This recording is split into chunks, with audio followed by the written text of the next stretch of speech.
This is the agenda for the GOTV Staging Location Leader Training. If you were here last week, items 1 through 4 were covered last week. I'll do a quick refresher on those topics. And then we're going to cover roles and processes, reporting, a quick section on staging, location, leadership, team culture.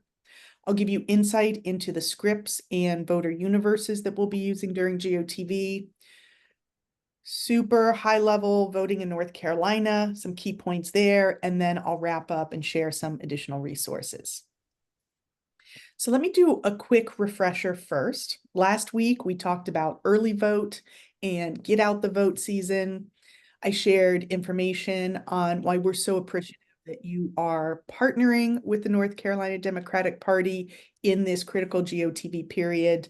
We're going to provide you with scripts, with lit, with targets, we'll cut your turf, and a structured GOTV program will help you recruit, train, and integrate volunteers into your work so we can win in November.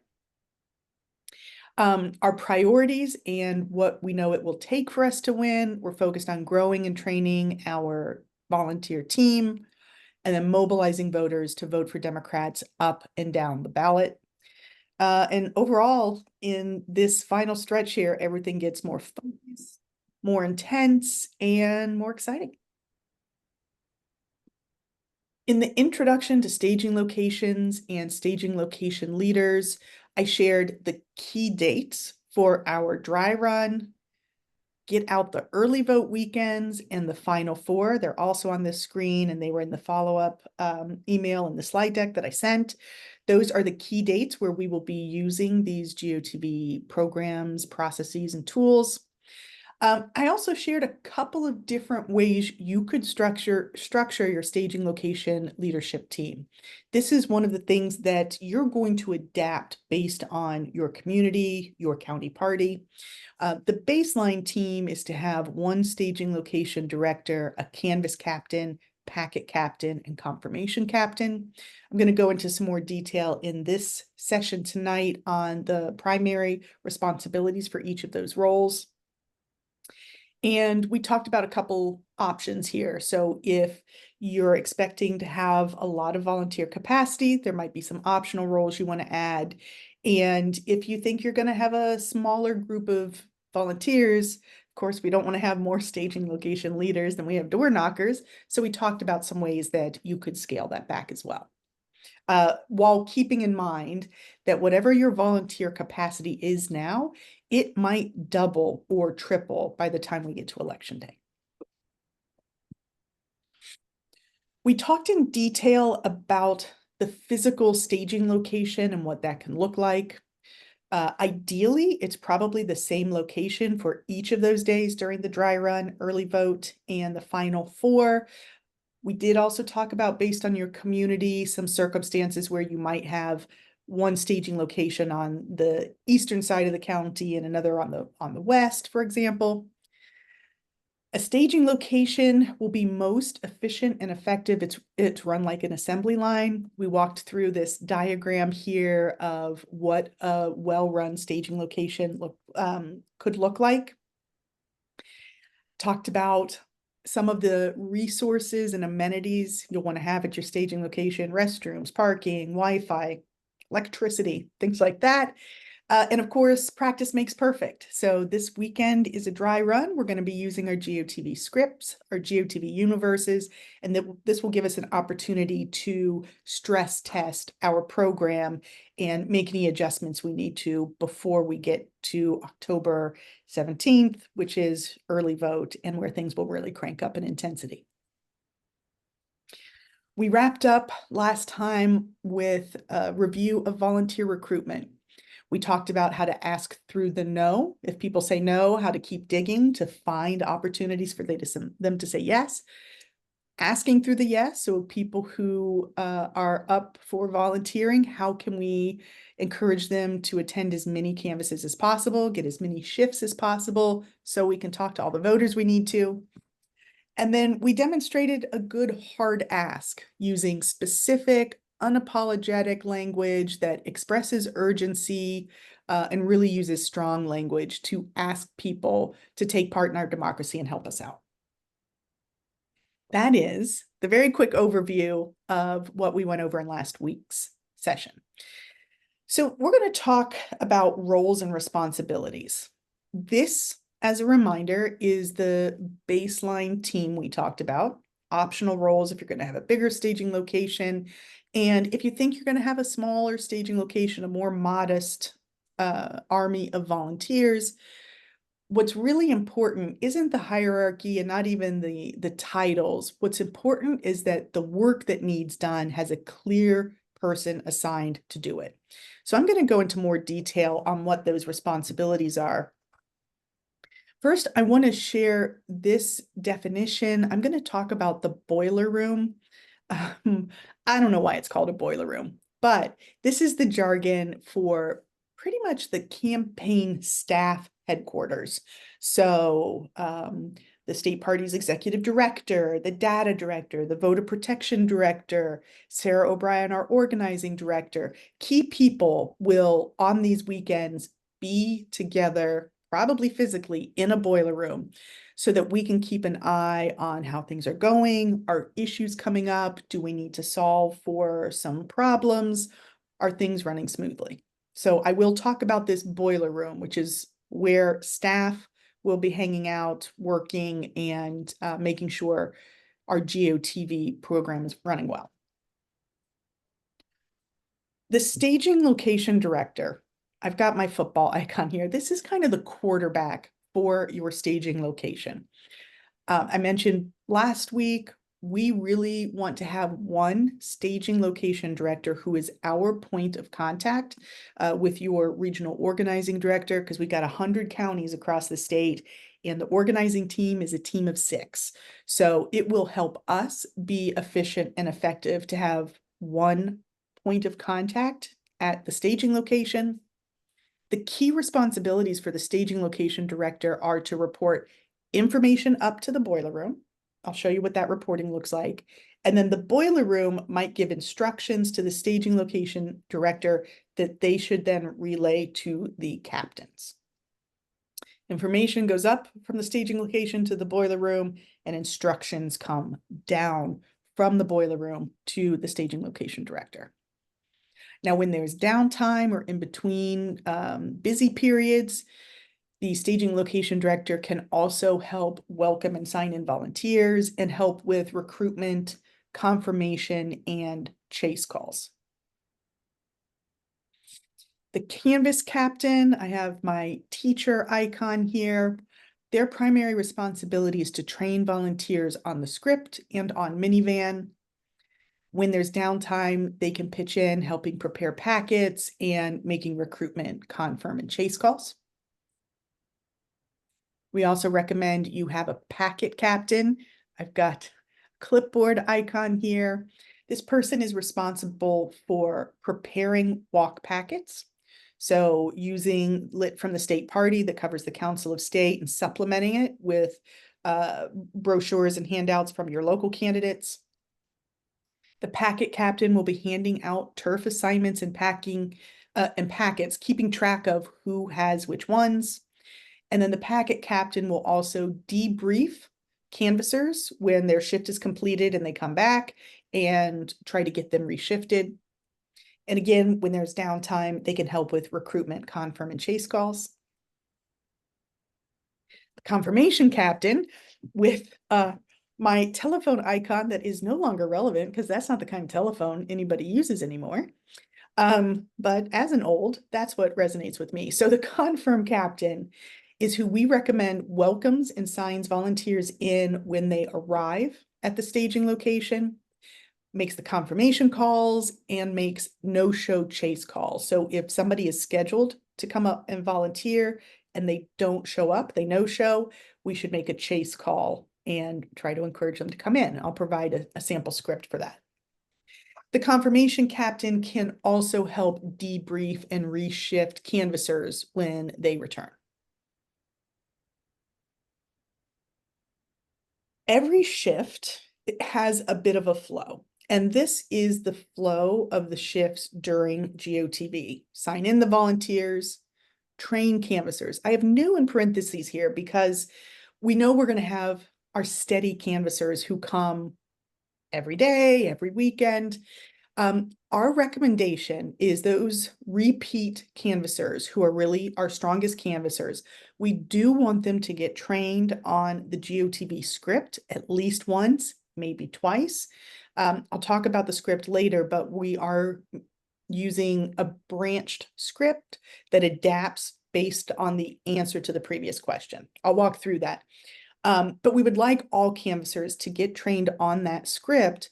But then our repeat canvassers, we know when they come back, they can bypass the training once they've had that script training a couple of times and go straight to get their packet. So after we've signed in the volunteers, trained them, particularly new canvassers, hand out the turf assignments and packets, then the confirmation captain will start making those no-show chase calls. Staging location director is going to report to the boiler room. Everybody can pitch in to make confirmation calls. And then when the canvassers come back, debrief and reshift. That's the flow of basically every shift.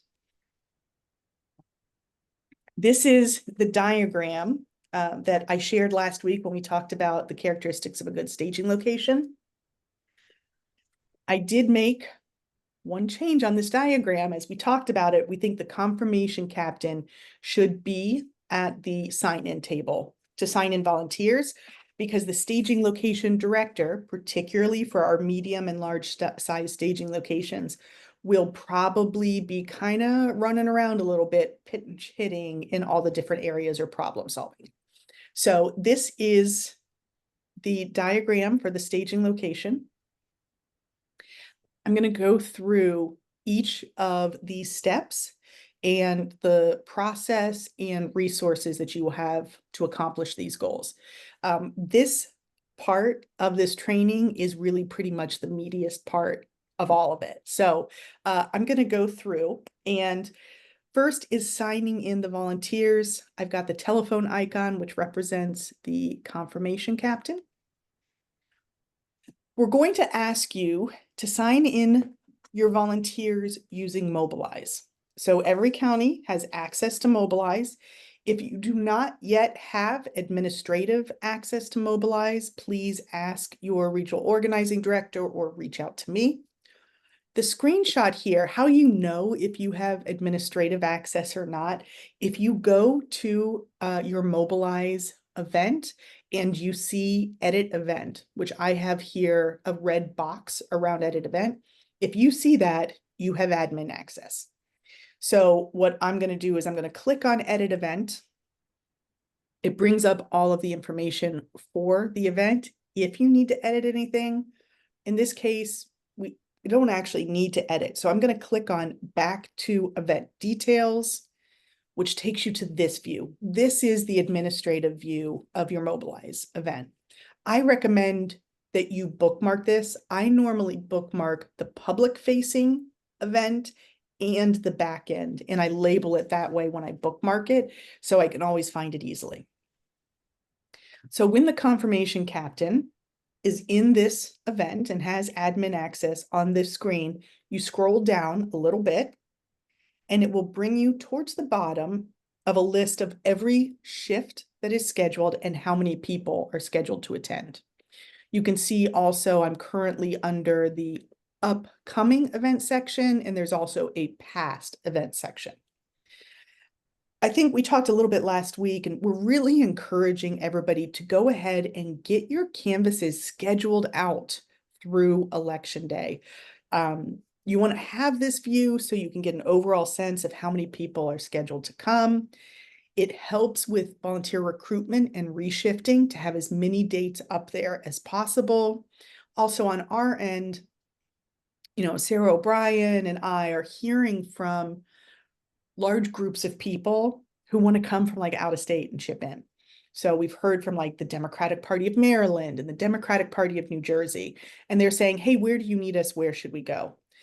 The counties and the staging location that have the most shifts and have it scheduled out through election day, that's probably where we're going to be looking and saying, okay, they've got a robust program. If people are coming from out of state and they're going to get a hotel and hang out and knock doors for like 5 straight days, let's send them someplace where there are going to be a lot of canvases. So we're really encouraging everybody to get your full schedule planned out and posted on Mobilize.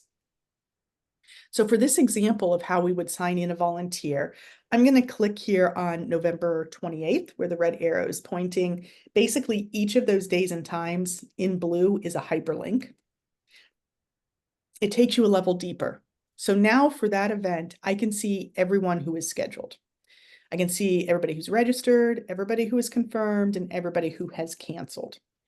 To sign people in when Katharina shows up, I'm going to go to the status, which is a drop-down menu. That's where I have the red arrow pointing. And these options will be available to you. Canceled, registered, confirmed, completed, or no-show. So by the time your canvassers are getting their turf packets and getting out the door, everyone should be marked as either completed because they've shown up and they're heading out to knock doors, no-show, meaning they were scheduled but didn't show up, or canceled. So somebody who indicated in advance that they're not going to be coming. That is how you would sign people in for your event. If somebody shows up who wasn't previously scheduled, we're going to add them here. So you can see this new attendee button where I have an arrow pointing. When I click on that, on the left-hand side here, it pulls up a search. So maybe they weren't scheduled to show up today, but they have shown up before. So when I type their name in, it will start to kind of auto-populate. If their name doesn't come up because they've never volunteered with us before, fantastic, right? Best case scenario, people show up we weren't even expecting. On the right-hand side, that is where you will add their information. First name, last name, phone, email, zip code. So this consistent process helps us Christy, have, oh, yes, Diane. I think you need to go back to the next slide, a past slide, and tell them that they have to go down to the bottom where it says add a new supporter for that box to pop up. Yes, you're right. So there is that blue line. I should add another red arrow in here. Good call. I'm going to write that down. So what slide am I on? Slide 35. Thank you. I will add that. So what Diane is mentioning here is on add attendee in blue, there's a line that says add a new supporter to North Carolina Democrats. That's what you will click on to get the add attendee box. Okay. So some of those processes might seem just a little bit fiddly, but I really want to emphasize how important it is for us to have this good data, and not even just for this November. It will help us win in November. And I'm always thinking, what comes next? How do we really build long-term power for Democrats in North Carolina? This isn't about one election for me.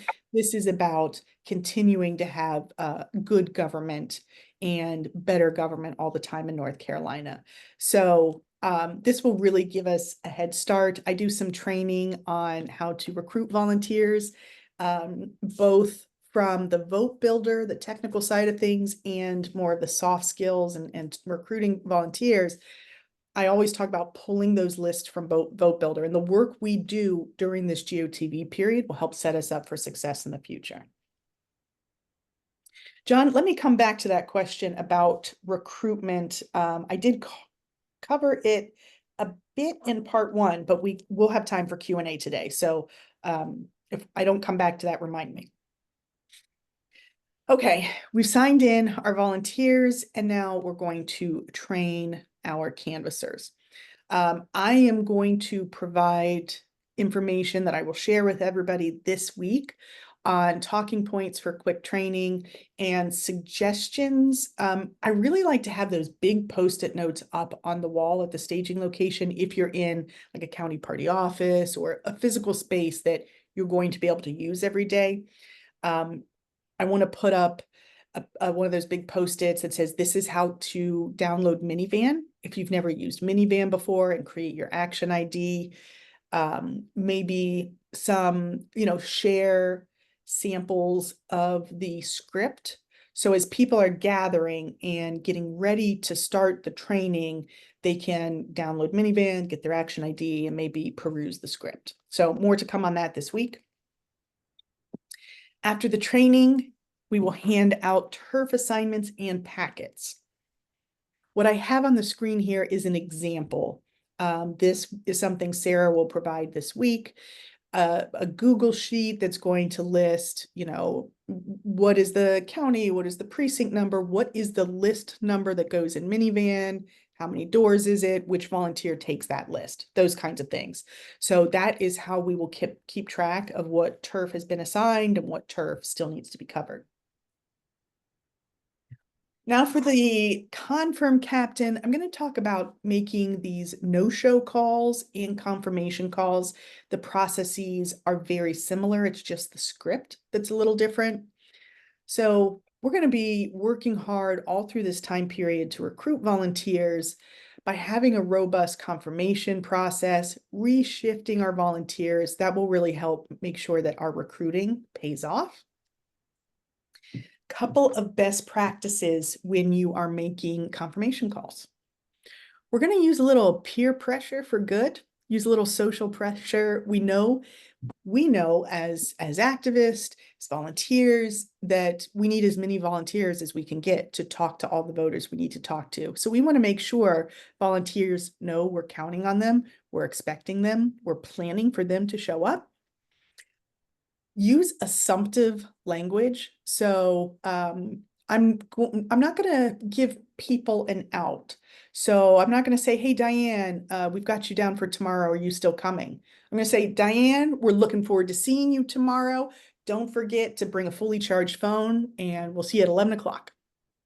So using assumptive language. Be persistent. So we talked about this some with recruitment and asking through the no. So in our conversations, we will be persistent, and we also recommend that you do multiple confirmation calls. And the way I do this is like, I'm going to call today for the shifts I have tomorrow. And then tomorrow at 10 a.m., I'm going to call the people I'm expecting at 1 o'clock. And I'm going to look for a little hook to make it timely and be like, oh, hey, you know what? Yesterday it looked like we might get rain. The weather's gorgeous. We'll see you at 1 o'clock. Thanks for joining us, Diane. Right? So just to continue to let them know that we're expecting them, and you might reach different people than you reached in your first round of confirmation calls. Reshifting is really important. We've got, what did I say it was? 45 days. Like there's no, on day 46, rest, nap, whatever. I don't care what you're doing on day 46. Between now and then, we need all the help we can get. So if people have to cancel, I'm going to try to reshift them into one of the other days that we are canvassing. I'm also going to try to reshift people when I make my confirmation calls. Diane, we'll see you tomorrow at 11. Don't forget to bring your fully charged phone. I don't see you signed up for next Saturday. Let me put you down for next Saturday at 11 too. It's like aggressive sales for a good cause. Okay, no-show calls. I will provide scripts that you can use for no-show calls, confirmation, and flake chase. This no-show call here, this example, is the shift started at 10 o'clock. It's 10:30. The people who aren't there yet, let's call them. Hey, we have you committed to knock doors and haven't seen you yet. Are you on your way? Do you need the address? Can I give you the address? What time will we see you? So after the canvas is launched, we've signed people in, they've been trained, they're out knocking their doors. People who are marked as canceled or no-show, we're going to call and try to reshift them. What works better for you, Saturdays or Sundays? Do you prefer a morning canvas or an afternoon canvas? This is one of the reasons we really encourage you to have all those canvases scheduled out from now until election day, because you've got all these options to shift people into. I don't want to say to somebody, yeah, when we get next week's canvas scheduled, I'll call you back to get you signed up. I want to get them signed up right now. So when somebody says yes to a new day, time, hopefully multiples, add them to the Mobilize event right away. I recommend you add them by entering their information on the public Mobilize event listing, first, last, email, zip code, because and phone number. That way they will get a confirmation email and they will get those automated texts and emails from Mobilize. Again, when you're making these calls, you can do this in Mobilize. This is the back end of Mobilize. We're looking at the same screen we looked at when we were signing people in, but now I'm going to look at people's phone number. So anybody who is a no-show or canceled, I'm going to call them and try to get them signed up for the next event. It's pretty much the same process for making the confirmation calls. It's just you're making them before the event. But again, in Mobilize, their phone number's right there. And then on that drop-down menu, you can mark them as confirmed. Here is an example of how I'm going to reshift someone. So this is, what do I have? Craven County's Get Out the Vote Mobilize event listing. This is a good example. I like this one because you can see they've got Sunday, Saturday, Sunday, Saturday. They've got multiple shifts here. So this is where I would put somebody's first, last, email, phone number, zip code, mark which ones they can attend, excuse me, and then click the big blue button.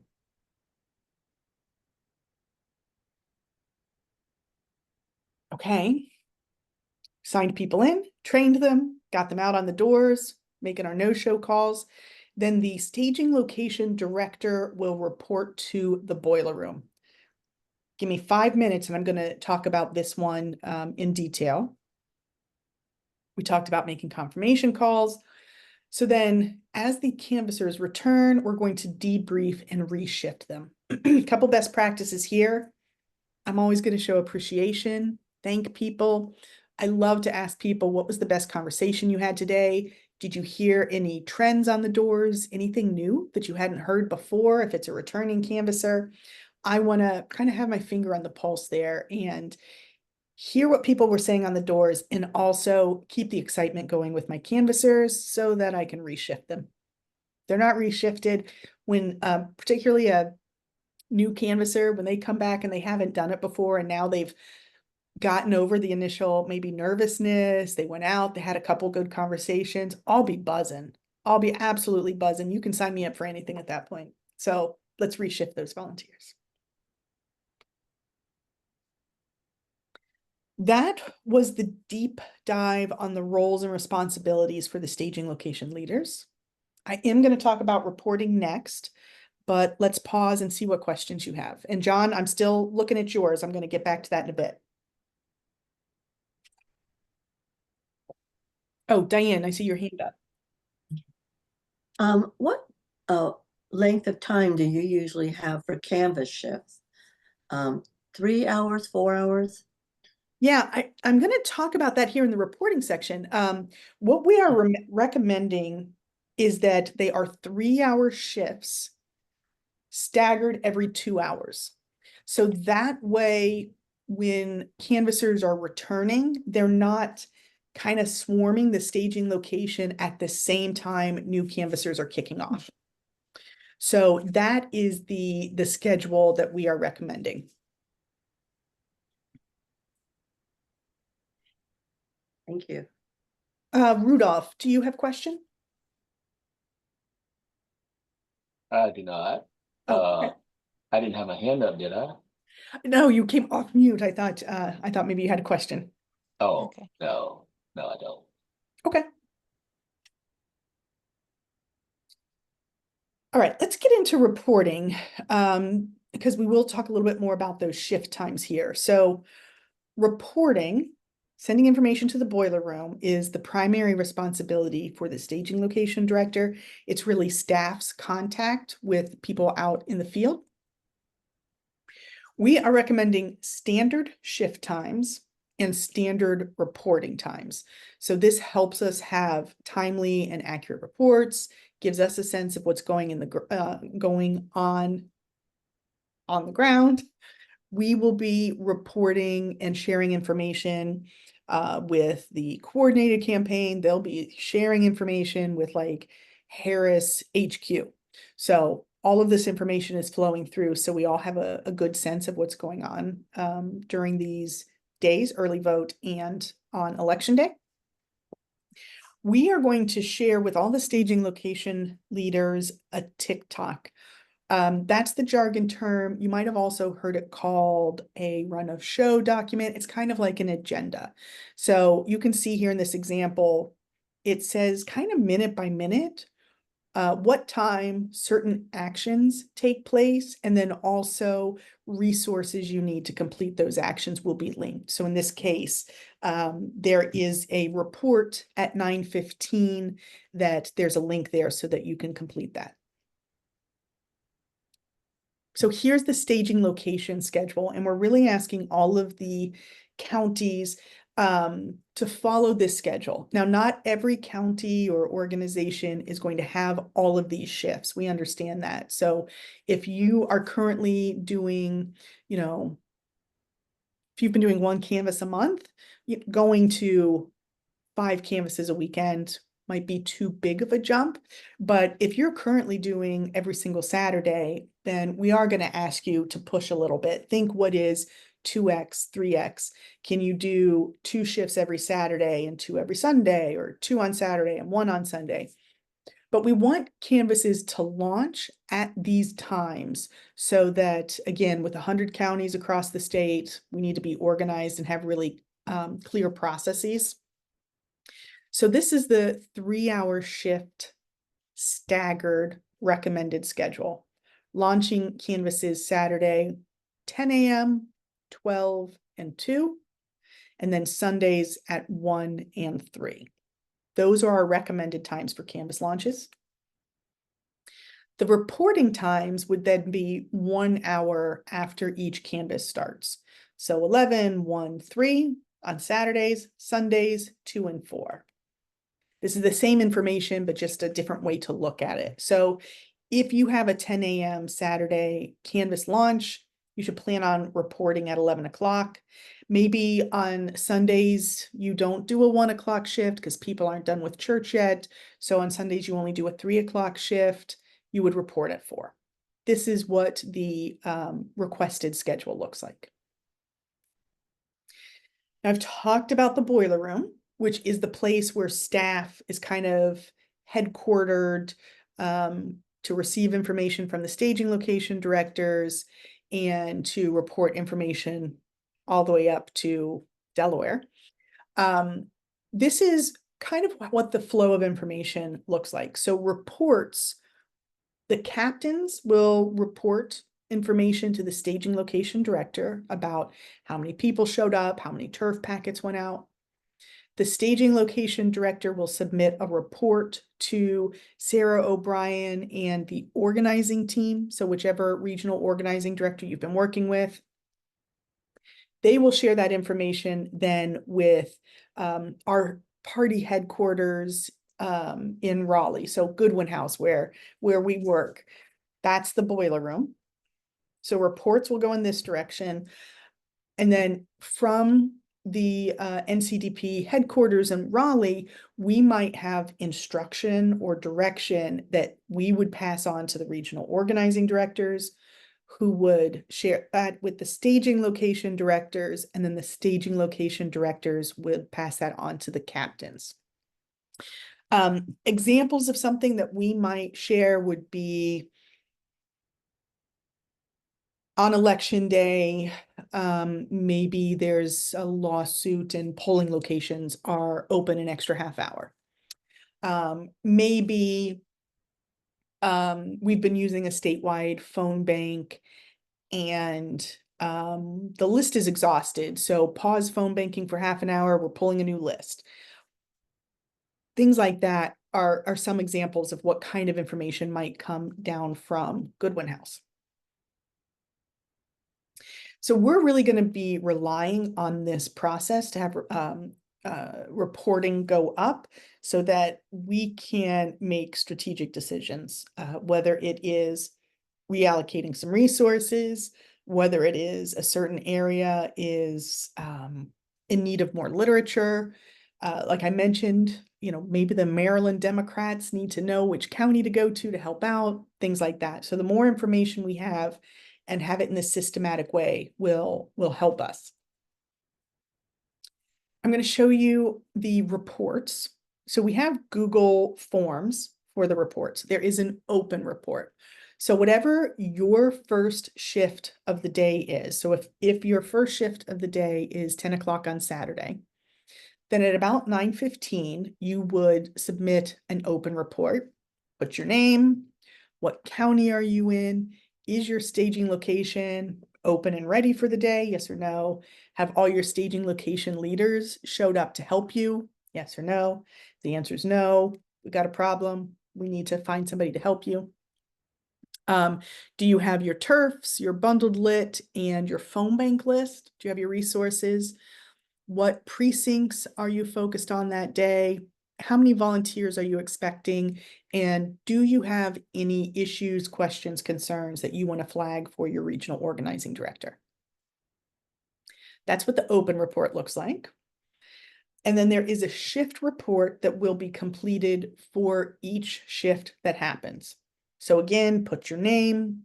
You will indicate which shift you are reporting on. The 3 Saturday, 2 Sunday, you'll pick the appropriate option. What county are you in? How many volunteers were scheduled for that shift? How many showed up? How many turf packets did you send out? And again, do you have anything to flag for your staging location leader? A good flag would be something like, we're going to need more literature by next weekend. A bad flag would be, we've already run out of literature and we don't have any left. Try to give us a little bit of a heads up. You might flag to say, we've had so many volunteers that we're running out of turf packets.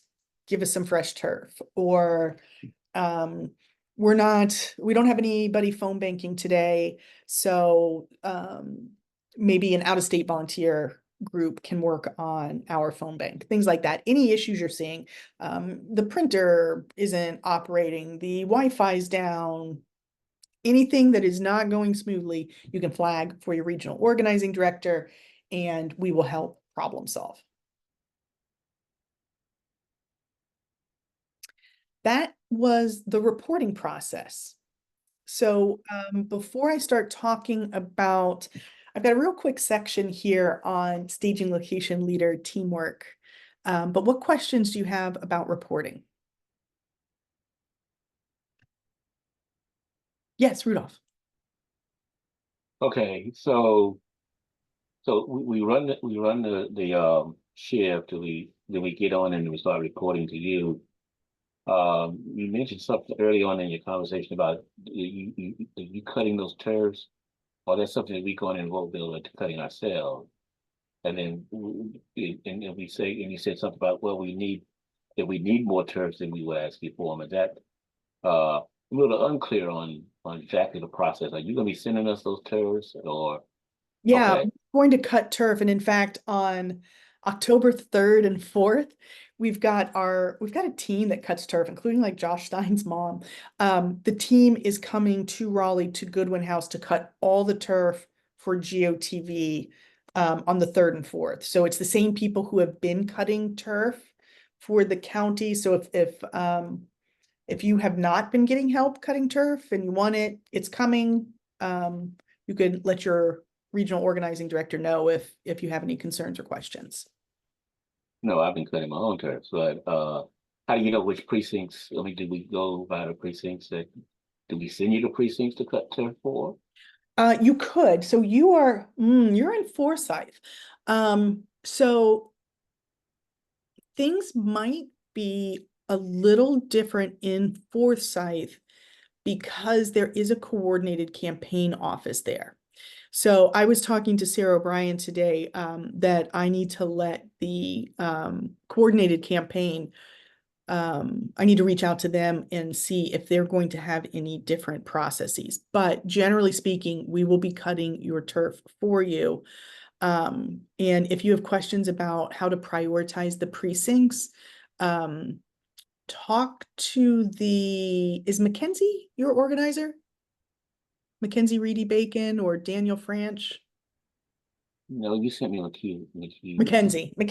Yeah, so you could talk to Mackenzie about how to prioritize the precincts. All right.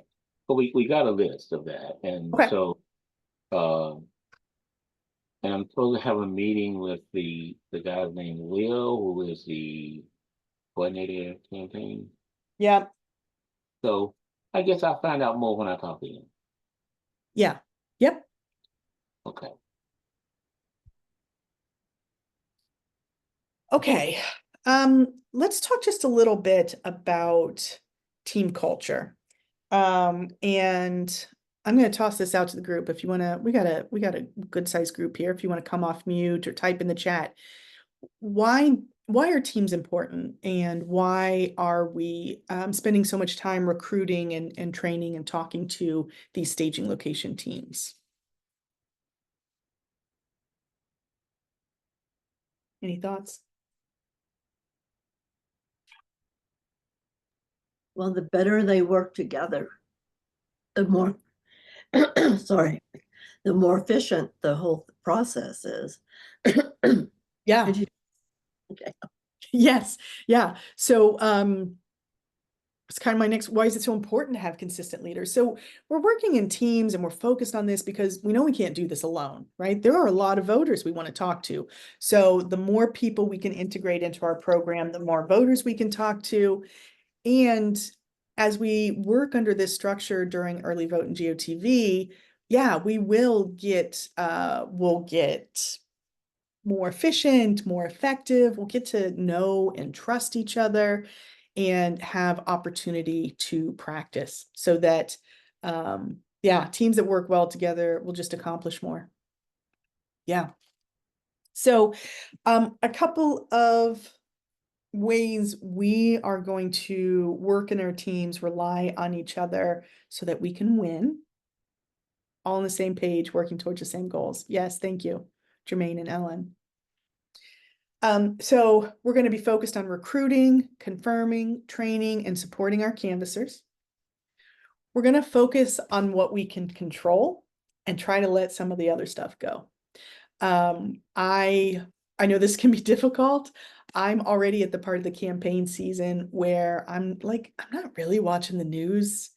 There's a lot of information out there, and I know no matter what the information is, like I've got to spend the next 45 days just grinding. So focus on what we can control, let some of the other stuff go. Polls, don't ride the polar coaster. Nothing we can do about polls, right? Problems will come up. Things won't be perfect. And so we're gonna be resourceful. We're gonna look for solutions to problems. One of the reasons we ask you to share those flags in the report is because we might see that multiple counties are facing the same challenge. Or maybe we see a county was facing the challenge and they came up with a really clever solution, and we want to share that solution with the other counties. We're also going to stick to this reporting structure. Again, with 100 counties and a team of 6, it's really important that we have clear lines of communication and we know what the order of operations is. And overall, we're going to be adaptable and flexible. Something's going to go sideways at some point, right? It's why we have the dry run this weekend. It's why we practice this during the early vote weekends, so that we can work out the kinks, get better, get smarter. We usually say, particularly for those of us who will be in the boiler room, if the boiler room is boring, we've done a fantastic job. Everything's quiet and running smoothly. If the boiler room is interesting, like we've got some problems that we still need to figure out. And working in this team structure, having the dry run, the early vote, and then the final 4, we will learn how to work together. We'll get better at this every time we do it. We're going to learn from our mistakes. I'm going to schedule a debrief session after the first dry run before early vote starts so that as many staging location leaders as possible can join and share feedback. What worked, what didn't, what are we planning on changing because we saw it wasn't working.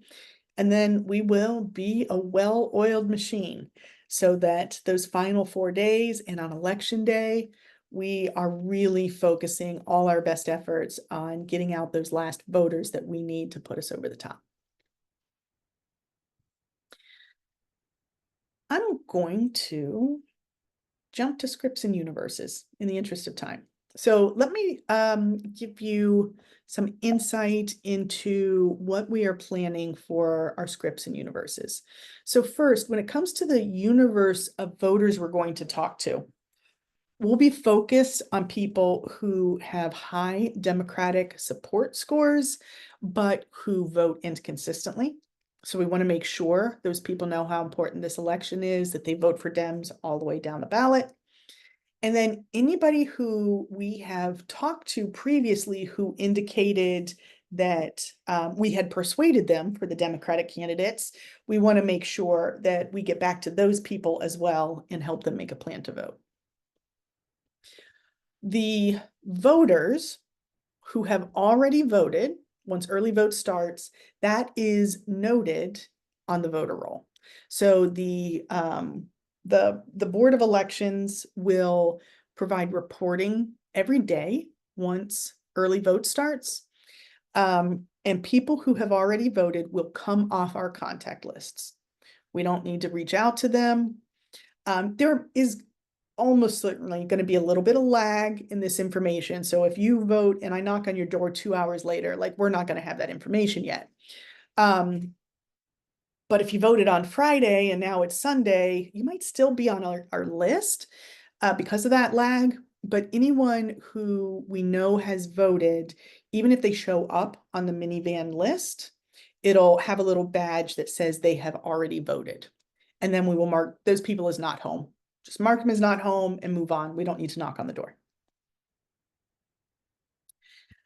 Now, when it comes to our script, we're going to start using a branched script.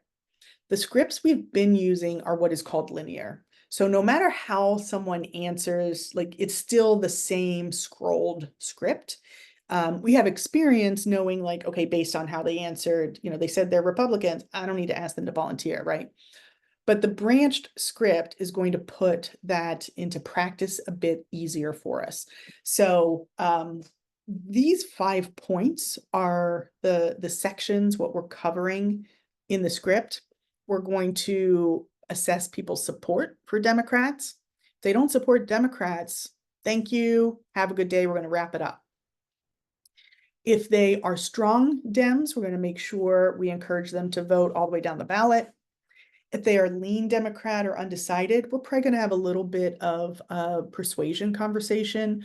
What's the issue that's most important to you? Here's what I'm passionate about. Here's how our candidates are going to help you based on the issue you care about. Somebody is not supportive, wrap it up. Then for our Dem supporters, we're going to help them make a plan to vote, whether it's early vote in person, it's election day, or if they have a vote by mail ballot they need to turn in. We also are going to make sure everybody knows, all of our supporters know about the voter ID law and that they have their voter ID with them when they go to vote. And then finally, for strong supporters, we're going to ask if they want to volunteer. And we're also going to talk about this concept of vote tripling, which is basically saying, do you have 3 friends that you can text and make sure they get out to vote as well? That's vote tripling. So that's the structure of the script. I will be sharing the script this week. This is what it looks like. So you can see it's got our regular greeting. The election's going to be close. It's going to come down to reliable voters like you. We've got the votes here in our county to elect Kamala Harris for president, Josh Stein as governor, and insert your congressional candidate. Can we count on you to vote for Democrats up and down the ballot? So we are providing the scripts. Sarah O'Brien is customizing them for each staging location, each county. One thing that we are doing is rotating our Council of State candidates. So Lieutenant Governor, I gotta look at my list, Lieutenant Governor, Attorney General, Secretary of State, Auditor, Labor, Treasurer, Schools, Insurance, and Ag. Those are our Council of State candidates. Sarah's going to kind of divvy it up so that each of those candidates is getting mentioned in some of the scripts, but no one script is trying to get through all 10 of those. Like, we're not going to be able to ask people about 10 candidates, but we can ask them about 3. We can ask them about 4. So Sarah is working on those scripts for everybody. Here we go with our strong Dems, applying a little of that good peer pressure to make sure they vote, reminding them about judges, talking about the Council of State, vote all the way down the ballot. Here we'll provide information on if they're voting early in person, election day, vote by mail. That information will show in Minivan where people's polling location is. Early voting in person, you can vote at any early voting location in your county. Then we've got a series of questions. Do you have your voter ID? Do you need one? If you don't have one, you can still vote. You need to fill out the exception form. So there's some voter education element there. And then wrap it up. The vote tripling. Can I count on you to remind 3 friends to vote? What are their names? This is like, if you just say, can I count on you to ask 3 friends to vote? Yeah. What are their names? Okay, now I got to stop and think, right? Well, I'll make sure my husband and my mom, and then I've got this neighbor down the street, you know, so it'll make them think. So the information's a little stickier in their brain. And then a volunteer ask. We will continue using this lit that hopefully has made its way to everyone in the county. We got a big shipment like a week, 10 days ago. We're going to continue using this. Of course, it folds in half so that the counties can put their local candidate information in here as well. And probably some specifics about the polling locations in your area.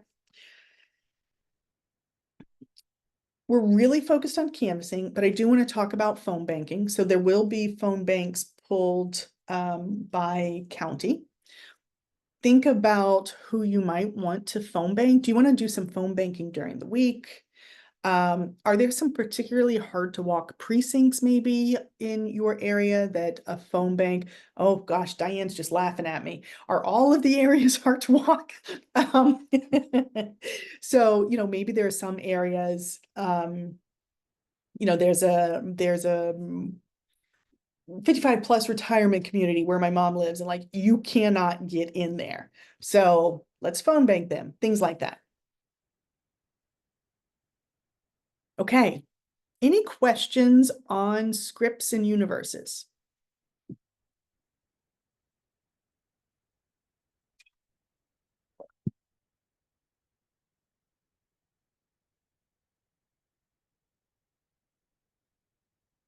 Greta, have no fear. We will help you. Let me see, where are you? Moore County. Let me look at my list.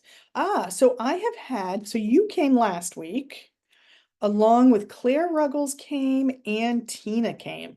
Tina Baisden. So we've had good representation from Moore County. And I think Daniel Franch is probably your regional organizing director. And Daniel's fantastic. So you might not have Dems holding office. There are Dem voters there. There are Dems on the ballot. We, you know, under State Party Chair Anderson Clayton's leadership, I wasn't part of the state party yet. The state party did a great job recruiting candidates for state office. There are only 3 races for state house or state senate in North Carolina where there's not a Democrat running.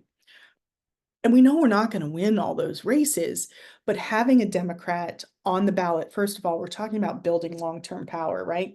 We can't just let the Republicans have these seats without contesting them.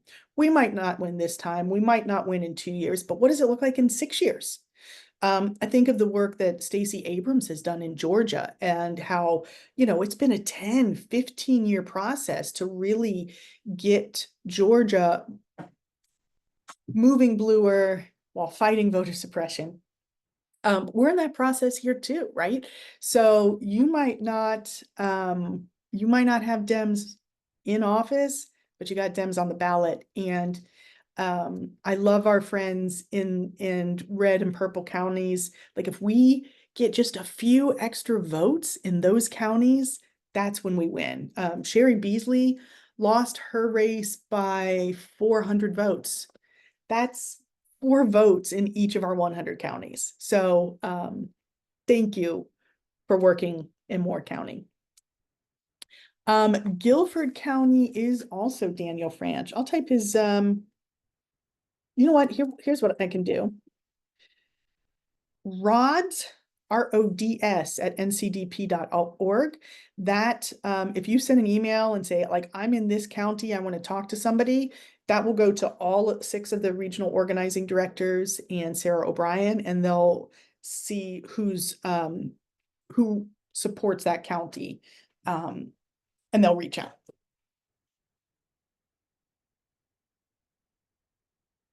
I'm going to share a little bit quickly about voting in North Carolina, and I'm not going to go super in depth on North Carolina's voting laws, but what I will do is share a link for an hour-long training that is all North Carolina voting laws. So if you want to go deeper into this, I have a resource for you. I want to share a couple things. Key dates. October 17th is when early vote in person starts, and the last day for that is November 2nd. You can register to vote and cast your ballot the same day during this early vote period. Then we'll have Sunday the 3rd and Monday the 4th when people cannot vote. Then Tuesday, November 5th is election day. I didn't realize I had this in here twice, but it's important. We need to make a plan to cast our own ballots. I like this resource a lot, iwillvote.com. It is used across the country in all the states. So if you have friends in other states, you can go here, indicate what state you're in, look up to ensure that you're registered to vote. As we get closer, it's going to include a list of your polling locations. It's a really good resource. Of course, with the new photo ID law, voters will be asked to show an ID when they check in at the voting site. If you don't have an ID with you, you can still vote, whether you forgot it at home or your ID is expired, or for whatever reason, it's not one of the approved IDs.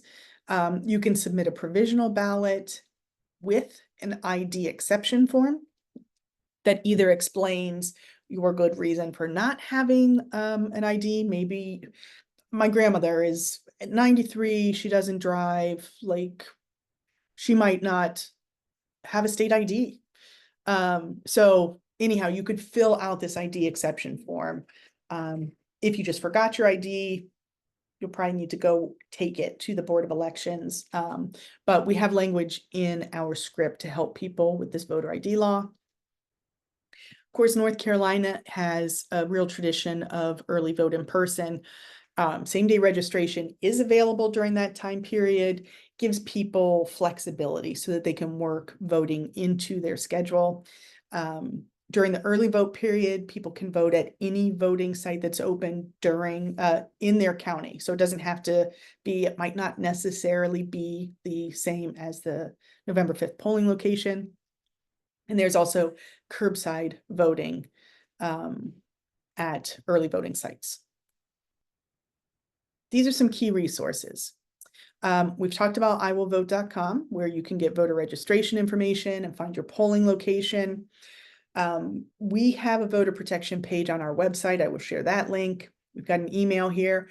The most important thing on this slide is I want you to save that phone number in your phone. That is the voter protection hotline. If you called it right now, you would probably leave a voicemail and get a response in about 24 hours. When people are voting, this hotline will be staffed, so you will get answers right away, especially on election day. Like there will be people there to help with any issue. So I have this saved on my phone as like North Carolina voter hotline, I think is what I called it. Save that number in your phone in case it comes in handy. I will, you know what, I can drop this in the link in the chat right now. This is the information on the hour-long North Carolina election law basics training. You can see there are a few sessions scheduled. We've got Wednesday. We got this Wednesday, 6:30 to 7:30. We've got Wednesday, October 2nd at noon, and then again, Wednesday, October 9th at 6:30. They might add more dates. I saw you kind of shaking your head, Diane, if maybe those times don't work for you. I'm not running those. The coordinated campaign is with Kat Lawson, who is our voter protection director. So take a look at those, and if none of those work, hopefully either the information that I shared here is sufficient, or I can see if there's more information available, probably on the voter protection part of our website, is my guess. I'm gonna wrap up and then we'll have time for questions. We'll have like 15 minutes or so for questions. This is my to-do list this week. Now that I have all this training content done, we will provide the TikTok. That's the agenda, the run of show document, a one-pager on North Carolina voting law. I will provide scripts on confirmation calls, no-show chase calls, recruitment calls. I will provide staging location signage and staging location setup checklist. Coming soon. I shared this last week as well. If you have not yet posted your canvases to mobilize, please do. This is the template on what days and times you're going to have GOTV canvases. And then this form, Courtney, I will send the slides tomorrow. I have 2 trainings tomorrow within the next 24 hours. This form is for staging location directors, county party chairs to indicate who is going to be working at your staging location. This is my reminder.